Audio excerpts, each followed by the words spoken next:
Welcome to the deep dive. I hope you've buckled up your psychological seatbelts because today we are entering a zone where, well, past life trauma meets radical physics, Oh, yeah. and our entire understanding of reality, it kind of gets redefined as one very, very elaborate disguise. It really does. We're diving into session 49 today. This one was recorded Wednesday, April 29th, 1964. Okay. And it's straight out of the early sessions, book 2 of the Seth Material. Mhm. And believe me, it is a monumental deep dive. We're talking strict rules of inner development, but also like proof that psychological time is a real measurable thing. Exactly. So our mission here is to, dig out the key nuggets, specifically why a visitor gets this really stern warning about fanaticism, Hmm. what Jane's experience of actual ecstasy felt like, and why Seth just dismisses space travel as we know it, arguing that time itself is just, well, cosmic camouflage. Yeah, the whole vibe of this session is really intense instruction. You can feel Seth using the guest presence and Joseph and Jane's recent experiences to really nail down these fundamental metaphysical laws. Laws that sound pretty wild, honestly. They do, Yeah. but then he proves them, like Right. right there on the spot with clairvoyant validation. It's quite something. It really is mind-bending stuff. And as always, just want to be clear, we're committed to making sure this knowledge is accessible. So this deep dive is distributed totally free of charge on all major platforms, purely for educational purposes. Absolutely. Okay, let's unpack this extraordinary session. So session 49 kicks off, and the dynamic is fascinating right away, isn't it? Because the visitors who are there, they really represent that sort of mid-century scientific materialism. Or completely. They're there to observe phenomena, right? Not necessarily to, dive deep into their souls or anything. That's the beauty of it. You've got Jim Beckett, who we know as Roarck, and his friend Jim Tennant. These guys are young, around 25. Right. They're deep into electronics, ham radio, and crucially, Jim Tennant is a research technician, spectroscopic measurements for Corning glass. Yeah, measuring the physical world is literally his job. Exactly. And Seth just launches straight into discussing their ancient souls. The contrast just sets the stage perfectly. It really does. Seth immediately shifts focus from, their job titles to their eternal identity. He addresses Jim Tennant directly, names him Mareth, Mareth, okay. and confirms he's been friends with Roarck, Jim Beckett, through 3 successive lives. This isn't just small talk. It's like, bam, high-stakes psychological analysis right off the bat, designed to shake their scientific view. And the analysis for Mareth Jim T, it's instantly chilling. That's the Inquisition plot twist, isn't it? Oh, yeah. Seth reveals Mareth was heavily involved back then and still carrying remnants of old rigidities. Why drop that bombshell right away, especially on a newcomer? Well, it's crucial context for the warnings Seth gives later in Section 5. But the insight itself is just profound. The cruelty Mareth inflicted back then, it wasn't sadism, not malice. No, no. Seth really emphasizes it was done with the most pure of purposes. He genuinely believed he was following God's dictates, saving souls, maybe his own too, through these really harsh methods. Wow, so the danger wasn't a lack of morals. It was rigid moral certainty. That allowed for horrific actions. Precisely. And that's why Seth delivers that unforgettable, really chilling quote. He says, "More cruelties have been effected by principled men than unprincipled men would ever dream." Oof, that hits hard. It's such a powerful condemnation of fanaticism, the kind born from rigid belief. Seth is basically saying that a principled system, if it's applied without discipline or compassion, it's way more destructive than just random bad behavior. Because it's systematic, authorized horror almost. Exactly. Mareth's principles in that life became the justification for atrocity. It wasn't chaos. It was organized cruelty done in the name of good. So looking at Mareth now, in 1964, how does Seth see that past influencing his present? Like his job at Corning Glass, dealing with strict measurements. Is that linked? Absolutely. But it's like a controlled version. Seth notes Mareth has developed this very necessary humorous exterior in this It's life. a coping mechanism. Maybe conscious, maybe unconscious. Yeah. A kind of psychological camouflage, you could say, to manage that inner intensity. But Seth points out, his character is still marked by fervent allegiances. When he commits fully, rigidly. And that rigid conviction is exactly what went wrong during the Inquisition. Right. So his current interest, this fascination with ESP, science, religion, it's a critical psychological effort, isn't it? He's trying to reconcile the scientific measurement, evidence control with that spiritual fervor that led him so far astray before. Makes sense. And because he led people into awful things back then, in the name of religion and principle, Now, Seth says he tends to follow rather than lead. He's deeply interested, but he's hesitant. He holds back from taking charge. Trying not to repeat those mistakes. Exactly. It's like a deep-seated psychological protection mechanism kicking in, trying to temper that zealous, authoritative nature that betrayed him centuries ago. Which makes those later warnings about fanaticism incredibly personal for him. It's not just general advice. Not at all. It's targeted psychological counsel, trying to prevent a psychic relapse into that destructive kind of zealotry. And then the conversation just pivots so smoothly right into the nature of proof, which is vital, given you've got these science guys in the room.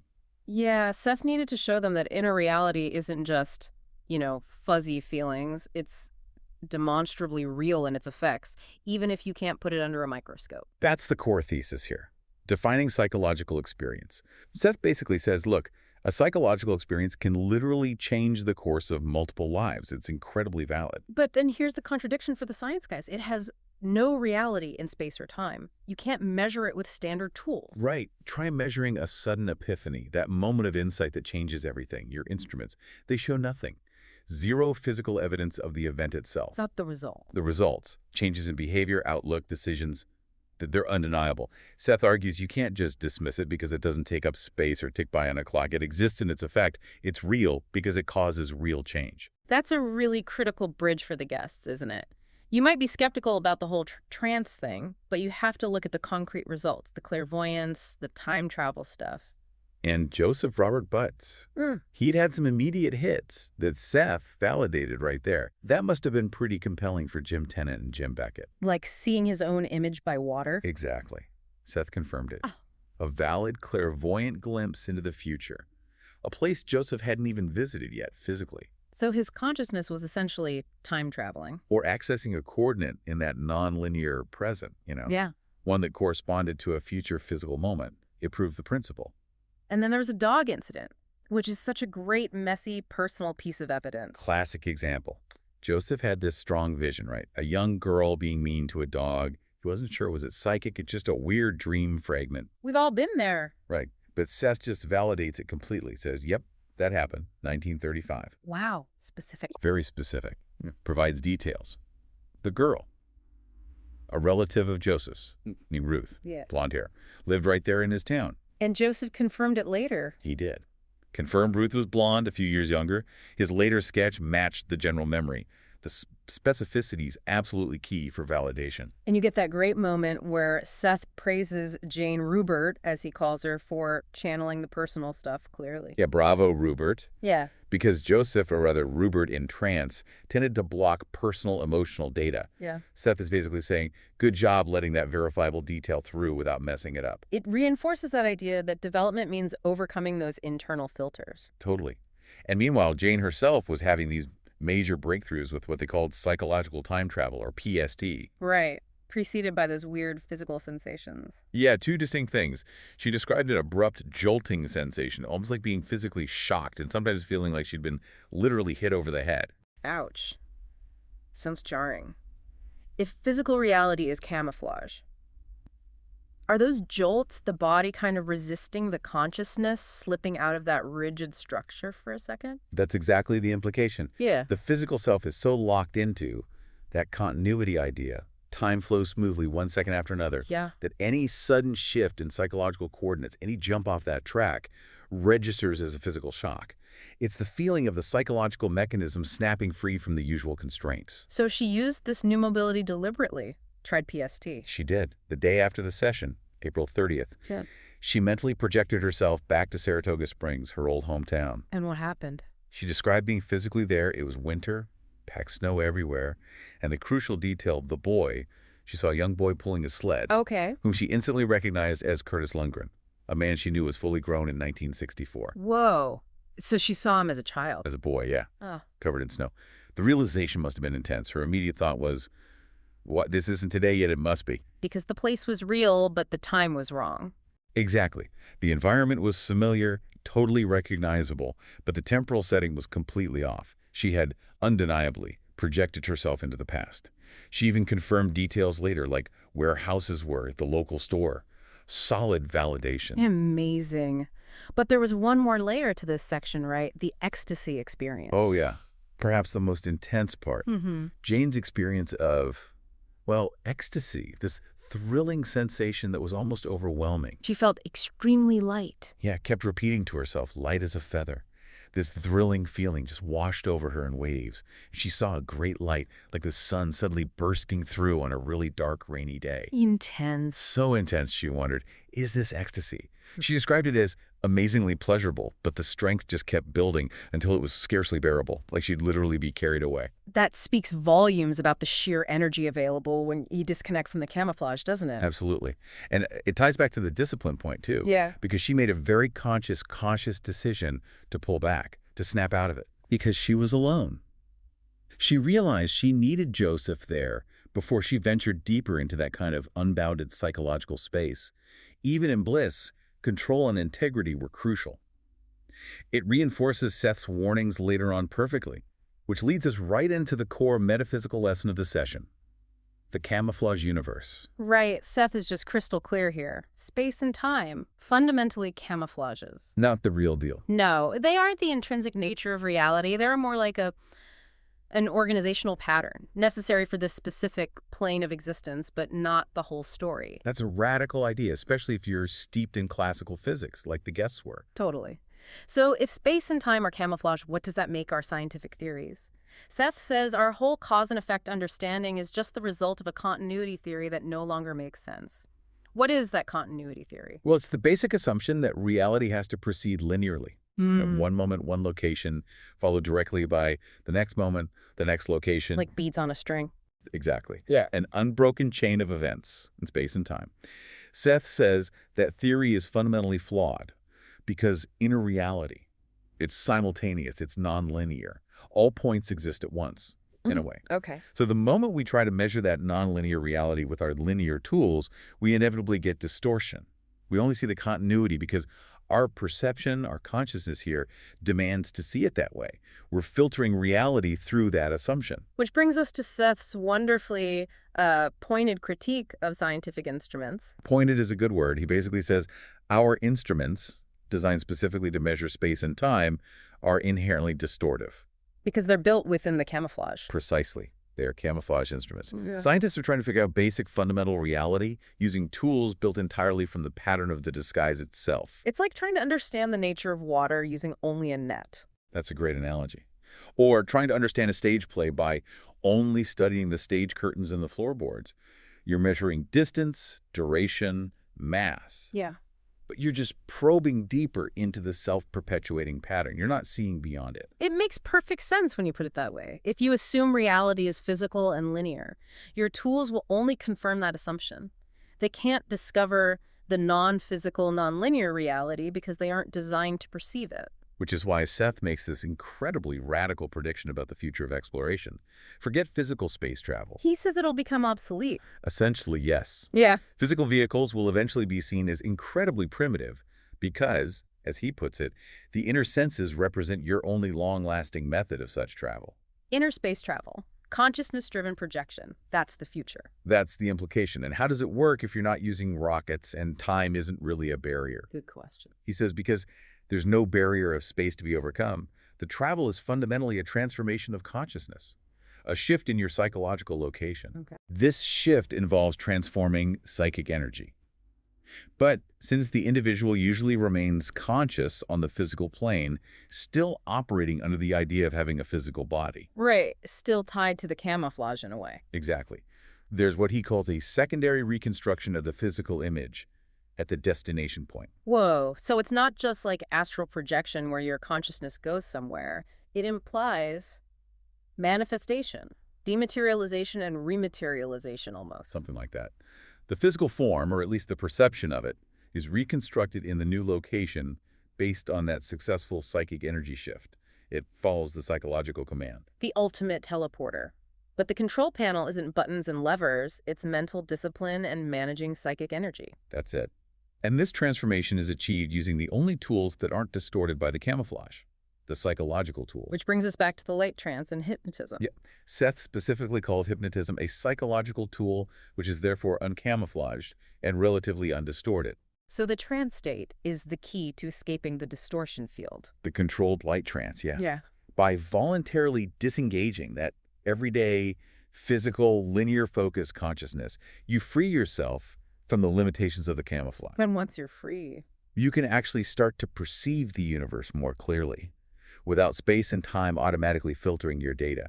The irony, or the humor, Seth points out, is that you have to look away from what we call reality to actually see it properly. wild. And he gives the group a kind of roadmap for this inner exploration, doesn't he? The layers you can access in trance. He does, moving inwards. Beyond the personal subconscious that psychology talks about, Yeah. he says they'll access racial memories, Mhm. collective human experiences, shared knowledge, stuff that he thinks will revolutionize psychology and sociology once we tap into it properly. And deeper still. Memories concerned with the beginnings of the species as a whole, primal stuff. And ultimately, connecting all these layers through strong emotional threads, you reach the boundaries of the inner self. And the practical application for the group. Validation. Validation through consensus, essentially. When multiple people using this uncamouflaged method in trance start reporting the same fundamental truths about the universe, well, then the validity of inner exploration becomes pretty hard to deny, even for the spectroscopists. Okay, shifting gears a bit. Let's talk about the raw energy of creation itself. Starting with dreams, most people just write them off, right? Neurological noise. Brain trash, yeah. But Seth argues completely the opposite. Dream images aren't just fleeting phantoms. They're vibrant, existing realities in their own right. How so? He makes this powerful case that once you create a dream image, it actually gains an existence independent of your waking mind. Seriously? Yeah, they possess durability and continuity on another plane. They don't just vanish when you wake up. Yeah. They stick around as semi-autonomous thought forms. Semi-autonomous. So what are they doing? Just floating around? No, they're actively working out problems that the dreamer, the originating personality, has kind of set for them.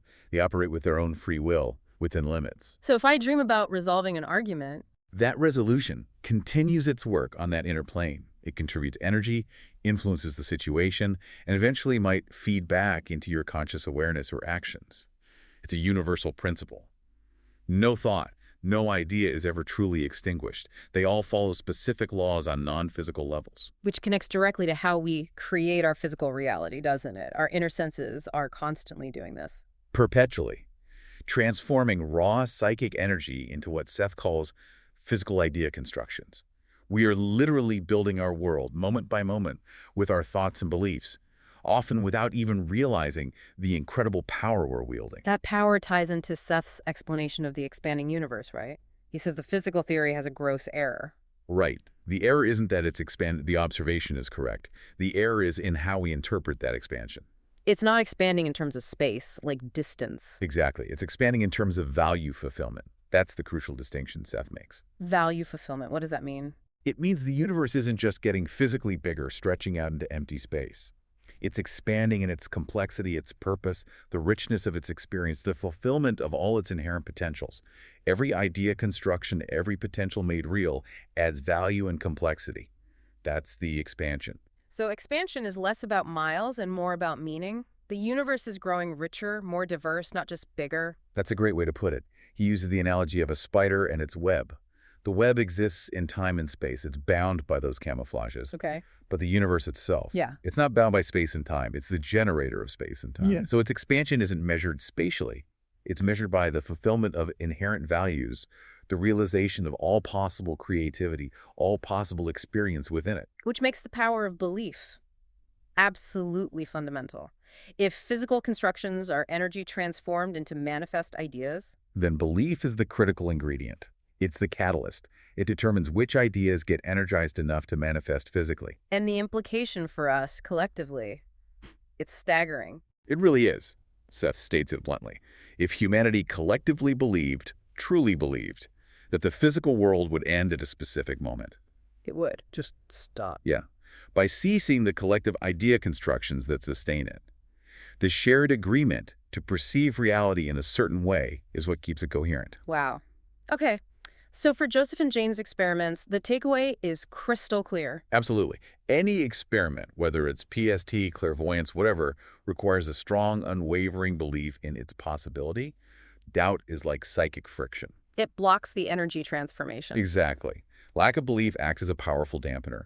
If they don't believe they can project or receive information, the transformation just stalls out. The goal is to cultivate that belief, perhaps initially as an act of will, until the experience itself provides undeniable proof.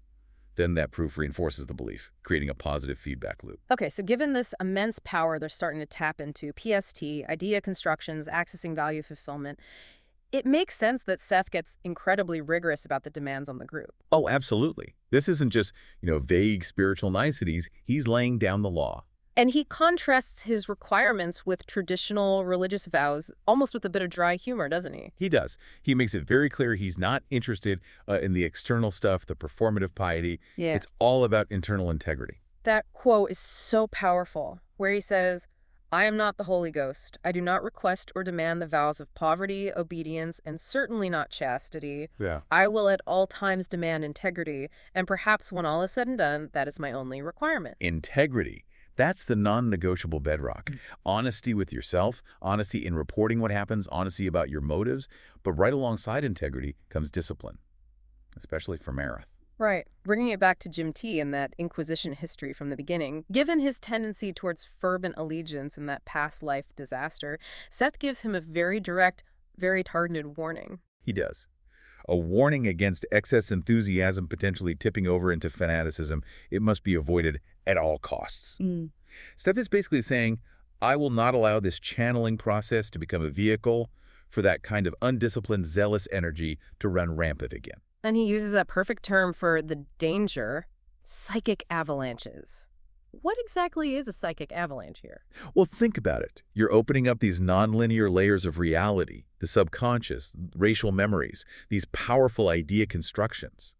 It's potentially unlimited information, unlimited energy. Okay. Now imagine someone like Mareth, with that inherent tendency toward zealotry, encountering that unlimited power without the necessary self-control, without the foundational understanding Seth is trying to build. Disaster. It could be a flood of information and energy leading to uncontrolled manifestations, maybe severe psychological damage, chaos basically, masquerading as some kind of spiritual breakthrough. The discipline is the containment field. It's what keeps it safe and productive. That's a great analogy. Discipline manages the freedom that the inner senses offer.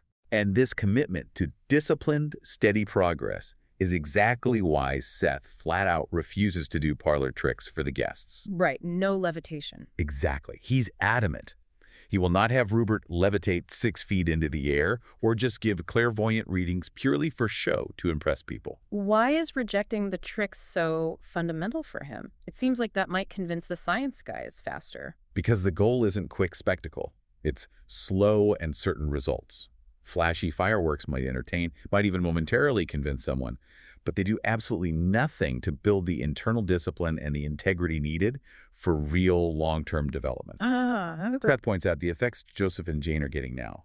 They're the result of previous hard work, previous discipline. It's not random luck. The signs of validations he does give during the sessions are specifically for teaching, for demonstrating the process, not just for showing off. Makes sense. So the final mandate then is really about study, especially for the newcomers, Jim T and Jim B. Absolutely essential. The whole group, including visitors, must read the material. They need to understand the laws governing this inner reality they're exploring. They need to actually try the experiments. It's not passive observation. Not at all. It requires active participation intellectually, psychologically. You can't just wander into the universe of value fulfillment without knowing the rules of the road, so to speak. It's about conscious, informed creation. He warns them again, doesn't he? Against being overly impassioned. Yes, reiterating that disciplined integrity is the path. Yeah. It leads to a kind of freedom, he suggests, that's relatively unknown in our current world. The freedom to consciously shape your reality rather than just being swept along by unconscious beliefs and collective idea constructions. Wow. This has really been an incredibly deep dive into Session 49. We've connected, the dark fanaticism of an Inquisition past life, Right. all the way to the need for strict discipline when dealing with inner space travel and psychic energy, and completely redefined cosmic expansion, not distance, but value fulfillment. It really all boils down to trusting that inner experience, doesn't it? And focusing on the actual results, the transformation, rather than just flashy demonstrations. Seth promises the proof won't be something you can, put on a scale. Right. But it will be valid in the terms that a psychological experience is valid, and more, because by its results, it will make itself known. The proof is in the pudding, essentially. The proof is the changed reality that results from the inner work. And if we really take Seth's core premise seriously, that our physical world is constantly being created and sustained by these collective idea constructions. Generated by our inner senses. Yeah. It forces a really critical question on you, doesn't it? What kind of collective ideas are we feeding into the physical plane right now? What value are we as a species currently fulfilling with all that creative energy? It makes you look really hard at our shared beliefs, especially about the future. That is the ultimate challenge this material throws down, isn't it? Mm. If you feel drawn to explore these incredibly profound sessions yourself, just a reminder that today's deep dive came from session 49 in the early sessions, book 2 of the Seth Material. We definitely encourage you to study the Seth Material books directly. You can find them and more information by visiting the New Awareness Network website and bookstore. That's at sethcenter.com, the-early sessions. Thank you so much for joining us as we explored these, frankly, mind-bending nonlinear realities and the really strict requirements for genuine psychic development. We'll catch you next time for another deep dive.